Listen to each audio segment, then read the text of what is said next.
Hello बच्चों आज फिर मैं आपके समक्ष एक नया वीडियो लेकर आई हूँ। और ये वीडियो आपके क्लास 11th इतिहास का दूसरा लेसन है, लेखन कला और शहरी जीवन। बच्चों, अभी पिछले अध्याय में हम लोगों ने मानव सभ्यता का विकास पढ़ा था कि किस तरह आदि मानव से आधुनिक मानव का विकास हुआ और उन्होंने विकास के इस प्रक्रिया में कृषि क्षेत्र से लगाए समाज के हर क्षेत्र में नए नए परिवर्तन भी ले आए। उसी में ये अगली कड़ी है हमारी मेसोपोटामिया। आइए बच्चों, हम लोग मेसोपोटामिया की सभ्यता के विषय में पढ़ते हैं। ये हमारा टॉपिक है मेसोपोटामिया। बच्चों, माना जाता है कि शहरी जीवन की शुरुआत मेसोपोटामिया से ही हुई थी और वर्तमान में यह सभ्यता इराक देश, इराक का नाम आप लोगों ने सुना होगा, इराक गणराज्य का हिस्सा है ये। और यह प्रदेश जो है काफी समृद्ध माना जाता है। यह सभ्यता अपनी संस्कृति, अपनी संपन्नता, विशाल एवं समृद्ध साहित्य, गणित और खगोल विद्या के लिए प्रसिद्ध है।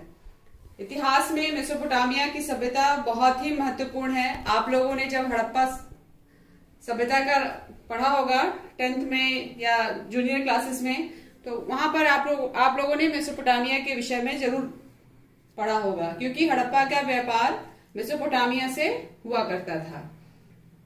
आइए अब हम लोग पढ़ते हैं कि मेसोपोटामिया शब्द का अर्थ क्या है। मेसोपोटामिया शब्द यूनानी भाषा के दो शब्दों से मिलकर बना है, मेसोस प्लस पोटामस, जिसमें मेसोस का अर्थ है मध्य और पोटामस का अर्थ है नदी। बच्चों, इसको ध्यान में रखिएगा कि मेसोपोटामिया में दो नदियां बहती थी, दजला और फरात। और मेसोपोटामिया का जो क्षेत्र था इन्हीं दो नदियों के बीच का भाग था। दो नदियों के बीच के भाग को दोआब कहते हैं और मेसोपोटामिया में यही दो नदियां थी, दजला तथा फरात, जिनके बीच का उपजाऊ हिस्सा जो था वहां पर मेसोपोटामिया सभ्यता का जन्म हुआ था। अब हम लोग जानेंगे कि इस मेसोपोटामिया सभ्यता के बारे में जानकारी हमें कहां से मिलती है, कौन से ऐसे स्रोत हैं या साक्ष्य हैं जिनसे हम मेसोपोटामिया के बारे में जान सकते हैं। तो बच्चों, कुछ इमारतें मिली हैं, मूर्तियां हैं, आभूषण हैं, औजार हैं, मुद्राएं हैं। जैसे हर सभ्यता के जानकारी के लिए कुछ न कुछ साक्ष्य होते हैं, उसी तरह मेसोपोटामिया सभ्यता के जानने के भी कई साक्ष्य हमें मिले हुए हैं। ये आप जब बुक पढ़ेंगी आपको बुक में मिलेगा। अब हमारा अगला टॉपिक है कि हम मेसोपोटामिया की भौगोलिक स्थिति के बारे में जानें कि मेसोपोटामिया का भूगोल क्या था और वहां पर किस किस तरह की परिस्थितियां मानव जीवन के लिए उपयोगी थी।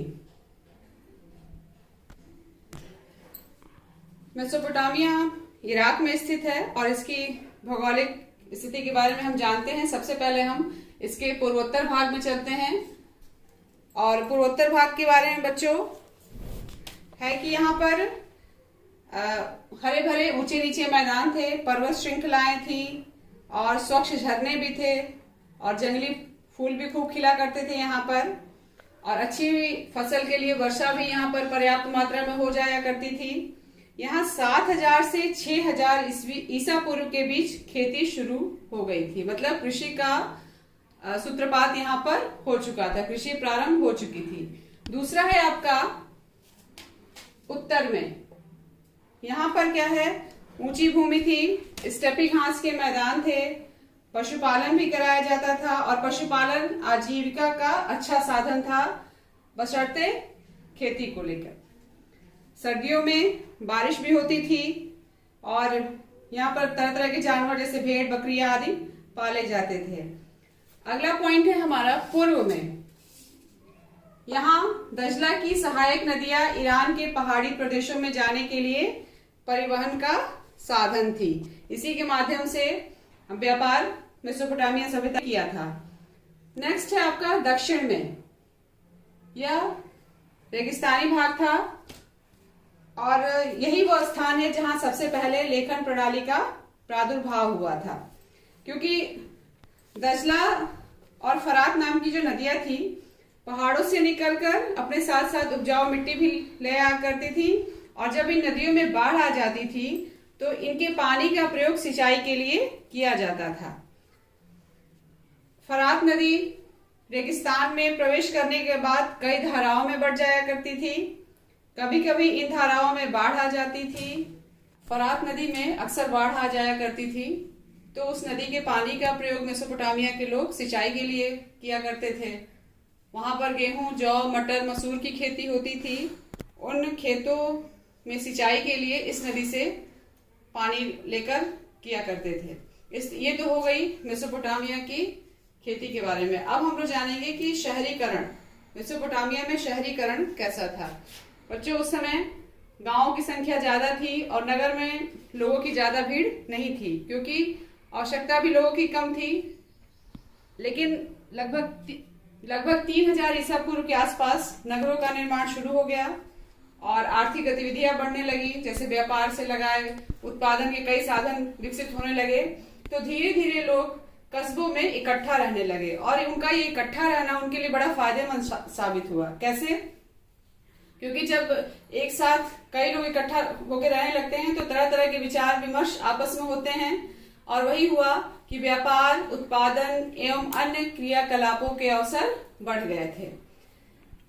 मेसोपोटामिया में बहुत सी ऐसी चीजें थी जो नहीं पाई जाती थी और लोगों को उसको मंगाने के लिए दूसरे देशों पर या दूसरे लोगों पर निर्भर होना पड़ता था। जैसे नगर में ही बहुत से साधन उपलब्ध नहीं थे, उसको मंगाने के लिए वो लोग गांव के लोगों पर डिपेंड रहा करते थे। जैसा कि आज के टाइम में भी है, हम लोग भी बहुत सी जरूरतों के लिए गांव पर निर्भर रहते हैं। वही सेम सिचुएशन उस समय मेसोपोटामिया में भी थी। श्रम विभाजन, संगठित व्यापार और भंडारण का अवसर मिला।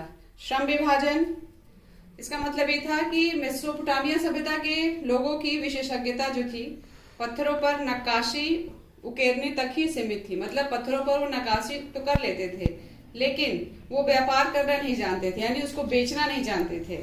और जब वो शहरीकरण की प्रक्रिया हुई, लोग कस्बों में इकट्ठा रहने लगे, तब उन्होंने इसका व्यापार करना भी सीखा। और वो श्रम विभाजन के तौर पे, मतलब बनाता था, बनाए कोई, बेचता कोई था, उसके लिए सामान कोई और उपलब्ध कराता था। इस तरह ये प्रक्रिया जो है वहां पर प्रचलित हुई। संगठित व्यापार, समूहों में व्यापार के लिए निकलने लगे दूर दूर देशों में। भंडारण का अवसर मिला, जो अनाज उत्पादित किया जाता था उसको भी इकट्ठा करके रखने लगे थे लोग।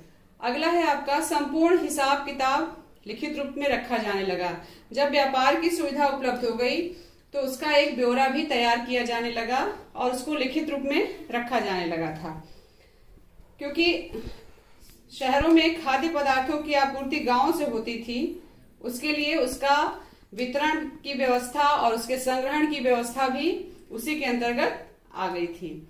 उस समय उर, सुमेर, बेबीलोन प्रमुख नगर थे। ये 3 प्रमुख नगर थे, याद रखिएगा, उर, सुमेर और बेबीलोन। बच्चों हमारा अगला टॉपिक है शहरों में माल की आवाजाही।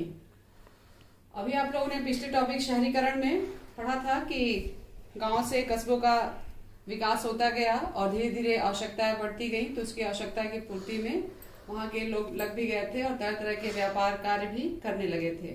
उसी के तहत यह है कि जो उत्पादन होता था उसका उन्होंने व्यापार करना शुरू किया था। तो फरात नदी, मैंने बताया था ना कि मेसोपोटामिया दजला और फरात नदियों के बीच में स्थित है, तो फरात नदी जल मार्ग के लिए उपयुक्त मानी जाती थी।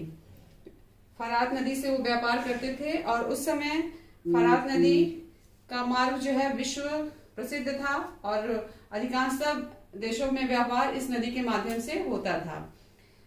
क्योंकि उस समय जो है जलधाराएं मेसोपोटामिया की छोटी छोटी होती थी और आराम से बस्तियों में पहुंच जाती थी, इसलिए इस जलधारा का प्रयोग करते हुए इन्होंने व्यापार शुरू किया था। उस समय पशुओं द्वारा माल का आवागमन करना बहुत कठिन और खर्चीला भी होता था, इसमें समय भी बहुत ज्यादा लगता था। इसलिए मेसोपोटामिया के लोगों ने जल मार्ग का चुनाव किया था व्यापार के लिए। अब है कि आयात निर्यात। आयात निर्यात मतलब कौन से सामान ऐसे थे जो उनके यहाँ उपलब्ध थे और किस सामान को वो दूसरे देशों से मंगाते थे, उसके बारे में हम जानते हैं। सबसे पहले बड़ी बात तो ये है कि मेसोपोटामिया में खाद्य संसाधन की प्रचुरता थी, लेकिन खनिज संसाधनों की कमी थी। मेसोपोटामिया कृषि प्रधान देश था, तो वहां पर खाद्य संसाधन बहुत थे, लेकिन खनिज संसाधन कम थे। कैसे? देखिए, औजार, मोहरे, मुद्राएं और आभूषण बनाने के लिए पत्थरों का अभाव था।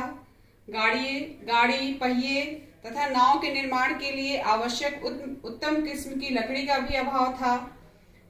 जबकि वहां पर इराकी खजूर व पोपलार की लकड़ियां बहुत पाई जाती थी, लेकिन उनका प्रयोग ये इन नाव को बनाने में नहीं कर सकते थे, क्योंकि वो लकड़ियां जो हैं कुछ कमजोर हुआ करती थी। इसके लिए उन्होंने तुर्की और ईरान से लकड़ी, तांबा, रांगा, सोना, चांदी, सीपी और पत्थर, ये पत्थर बहुमूल्य पत्थर होते थे, मंगाना शुरू किया। इन पत्थरों को मंगाने के लिए या ये व्यापार करने के लिए उन्होंने एक संगठन बनाया, जिन संगठनों के माध्यम से ये समूह बनाकर व्यापार करने जल मार्ग के द्वारा आया जाया करते थे। ये तो लिस्ट हो गई सामान मंगाने की, लेकिन कुछ संसाधन इनके यहाँ भी थे जिसकी जरूरत अन्य देशों को भी थी, चाहे तुर्की हो चाहे वो ईरान हो। तो ये अपने यहाँ बने हुए कपड़े और कृषि जन्य उत्पादों का प्रयोग करते थे। ये कपड़े और खाद्य पदार्थों का निर्यात किया करते थे तुर्की और ईरान से। इस तरह से इनका व्यापार भारत से भी होता था। हड़प्पा से कुछ साक्ष्य ऐसे मिले हैं जिनसे पता चलता है कि भारत का व्यापार मेसोपोटामिया की सभ्यता से भी हुआ करता था। लेखन कला का विकास, ये हमारा अगला टॉपिक है। बच्चों, जैसा कि आप जानते हैं कि प्रत्येक समाज की अपनी एक भाषा होती है, एक लिपि होती है, जिसके माध्यम से हम अपने भावों को व्यक्त करते हैं। मेसोपोटामिया में भी ऐसी ही कुछ प्रथा थी। वैसे आप जानते हैं कि भाषा को जिस विधि से लिखा जाता है उसे लिपि कहा जाता है। जैसे हमारे यहाँ कौन सी लिपि है? हमारे यहाँ देवनागरी लिपि है। वैसे ही मेसोपोटामिया में किलाक्षर लिपि थी। ध्यान दीजिएगा, किलाक्षर लिपि, इसके बारे में हम आगे चर्चा करेंगे। पहले हम ये जानते हैं कि कैसे लेखन कला का विकास मेसोपोटामिया सभ्यता में हुआ था। 3200 ईसा पूर्व में सर्वप्रथम पट्टिकाएं प्राप्त हुई हैं, जिसमें चिन्ह और कुछ चित्र व संख्याएं दी गई हैं।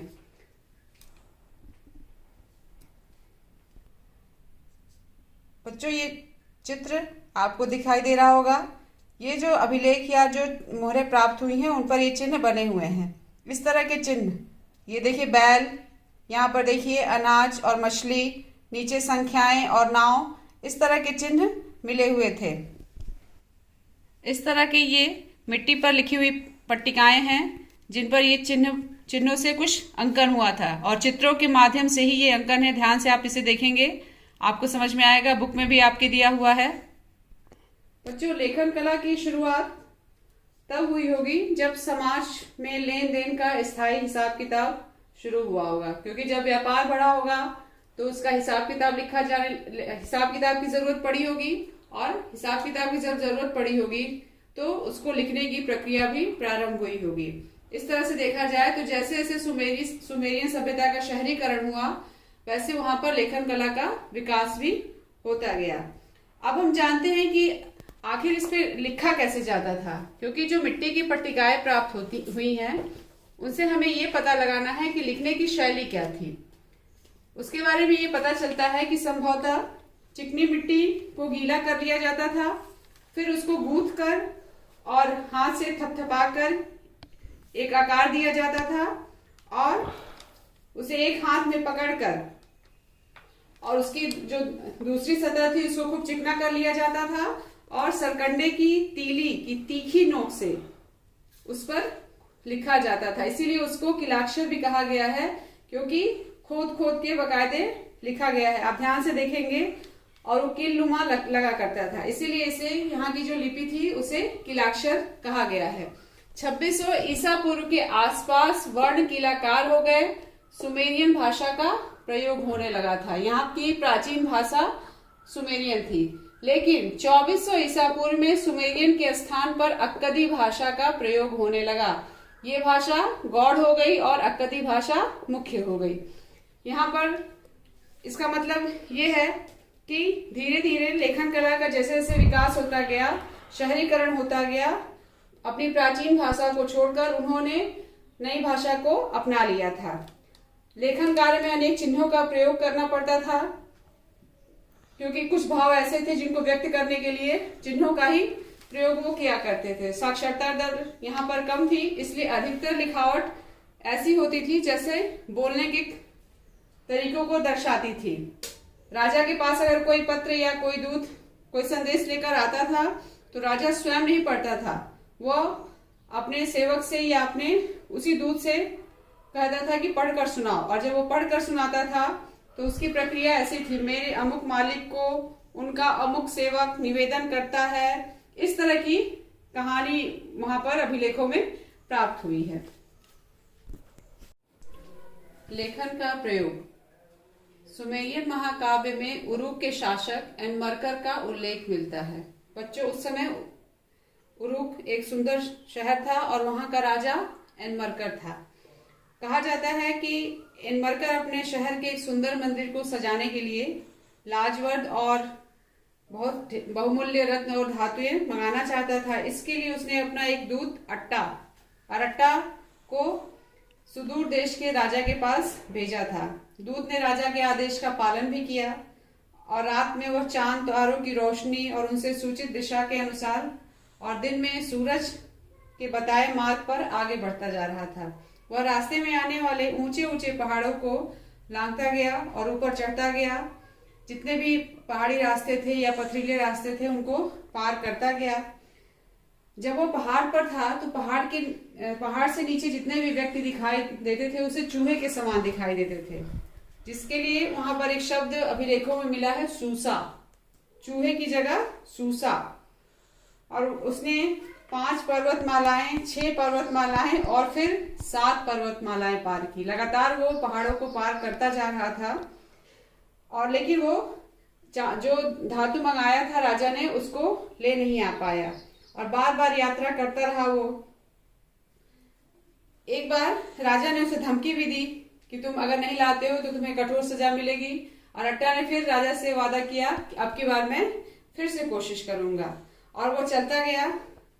राजा एनमरकर ने अगली बार उसे अपने हाथ से चिकनी मिट्टी की पट्टिका बनाकर दी और उस पर कुछ शब्द लिख दिए थे।